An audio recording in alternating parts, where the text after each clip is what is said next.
2 থেকে 5 টাকা দিলেই পারবেন নিজের চুল দাড়ি কাটাতে। এর জন্য সিরিয়াল নিয়ে লাইনে দাঁড়াতে হবে। শুনতে অবিশ্বাস্য মনে হলেও এমনই কাজের নজির পরিতোষ রায়।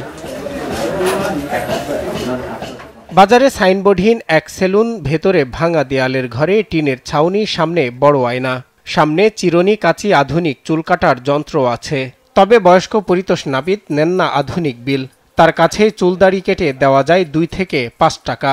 আর ওইভাবে ছোটোবেলা থেকে কাটতে কাটতে পাকিস্তান ফেরতে যেভাবে দিত, খাওয়া হতো না তখন ভালো, ভাত তরি তরকারি এটা সেটা, পয়সা দোয়ানা চারানা দোয়া, এইভাবে কাজ করতে করতে এখনও এই পর্যন্ত এইছি।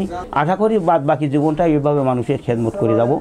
অন্যান্য চুল কাটার দোকানগুলোতে যখন দাম বাড়াচ্ছে দিনের পর দিন, কিন্তু সাতক্ষীরায় 62 বছর ধরে সময়ের বিপরীতে হাঁটছেন 70 ঊর্ধ্বর পরিতোষ রায়। কেউ টাকা দিতে না পারলেও সমস্যা নেই, এমনকি কখনো বাঁধেও না খরচের হিসাব।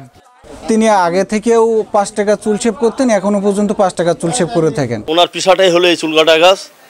উনি আর কোনো কাজ করে না, সবসময় যে যা ডাকে উনি সেই কাজেই ব্যস্ত এবং চলে যায় সেখানে, এবং রাত 12টা পর্যন্ত ওনার কাজ কোনো ব্যাপার না।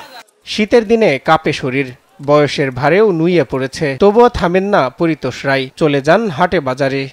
বিভিন্ন এলাকাতে আমাদের আশা শুনিতে আসে, তাহলে আপনার প্রতিবেশী দেখা যাচ্ছে আপনার বিষ্ণুপুর ইউনিয়ন, ভুরুলিয়া ইউনিয়নেতে আপনার মৌতলা ইউনিয়ন, বিভিন্ন ইউনিয়নের লোকজন এখানে আসে চুল কাটে, আসে ভিড় জমায়। পরিতোষ রায় বলেন, মানুষের ভালোবাসায় তার দিন চলে। টাকা নয়, হাসি দেখলেই তার মন ভরে যায়। সজল বিশ্বাস, নিউজ ডেস্ক, দেশ টিভি।